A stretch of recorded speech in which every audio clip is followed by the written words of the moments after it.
Peace is like a hedge, and there is a price on that hedge. I had a dream a few nights ago about the very hedge that is in between me and my neighbour.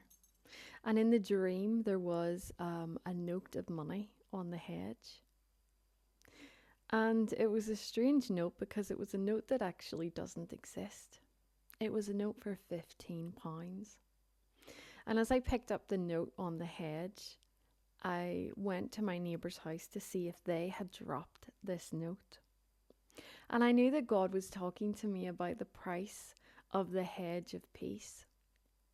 What is the price you're willing to pay? What will others pay? What is on stake? What is in the middle of the two of you? And I realized that what God was telling me was that the hedge is peace. We so often look at life and look at other people and look at the hurt and the pain and the offense, and we want to cut it down. We want to cut off that hurt. We want to cut off that offense. We want to cut off that person. We want to cut down the very thing that tries to overshadow us.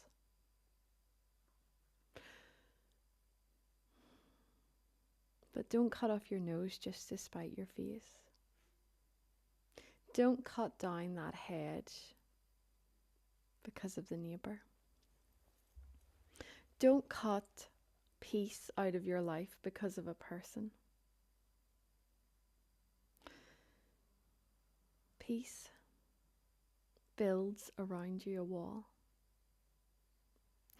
Job chapter 1 verse 10. Have you not put a hedge around him and his household and everything he has? You have blessed the work of his hands, so that his flocks and herds are spread throughout the land. God is told by Satan about the hedge that God himself has put around Job. And there is a hedge around you. And I want to suggest that the hedge is actually peace. Because God puts hedges around those who he is in peace with. You don't get this kind of hedge from God unless you're at peace with God. And yet, in life, we are so intent on cutting things down. And naturally so. That's exactly what our heart tells us, our flesh tells us. It's exactly what our head tells us to do, is cut it down. But at what cost? At what price? How much is that peace hedge?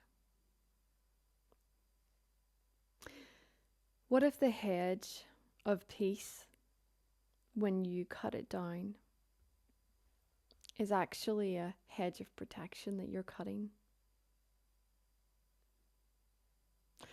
What if instead of cutting down because of offense and because of hurt, what if you don't cut that hedge? What if you maintain that hedge? How does it even look to maintain peace? To maintain the shape?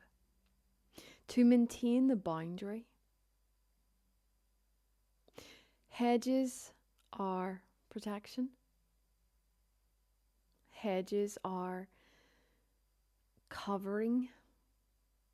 When you have a hedge around your garden, it stops people from seeing in. It stops people from coming in. What if peace in your life is actually a hedge of protection? What if by cutting down that very peace removes your protection?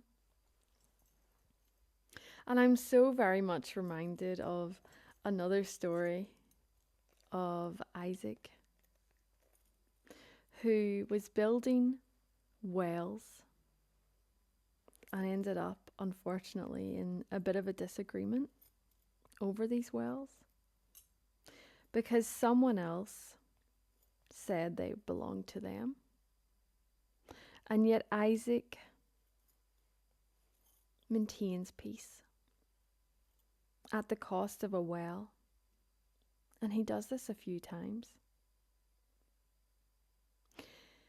He maintains peace and he walks away when it costs him a lot.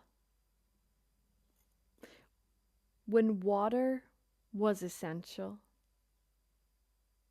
it was your daily living, and yet he was willing to pay that price of the cost of a watered well for the sake of peace. Let's just go to, it's in Genesis chapter 26.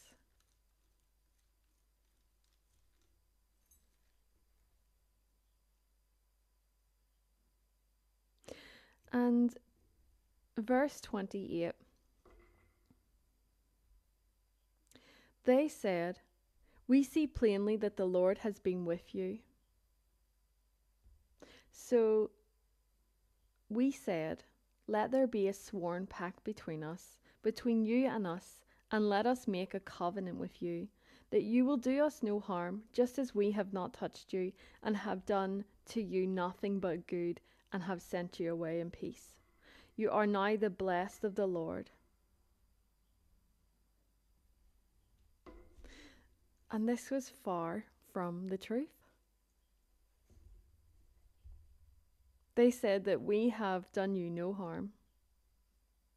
We have not touched you and done nothing but good and sent you away in peace. That is not true. He dug a well. He dug a well. And you guys came and completely just took it for your own. And the absolute cheek of them to say this. We done you no harm. We done you only good. And yet Isaac is still maintaining peace. Even at the cost of his pride, the cost of the water, the cost of the work. He is still maintaining that hedge of peace. He could have cut it down right now. He could have cut it down in this moment.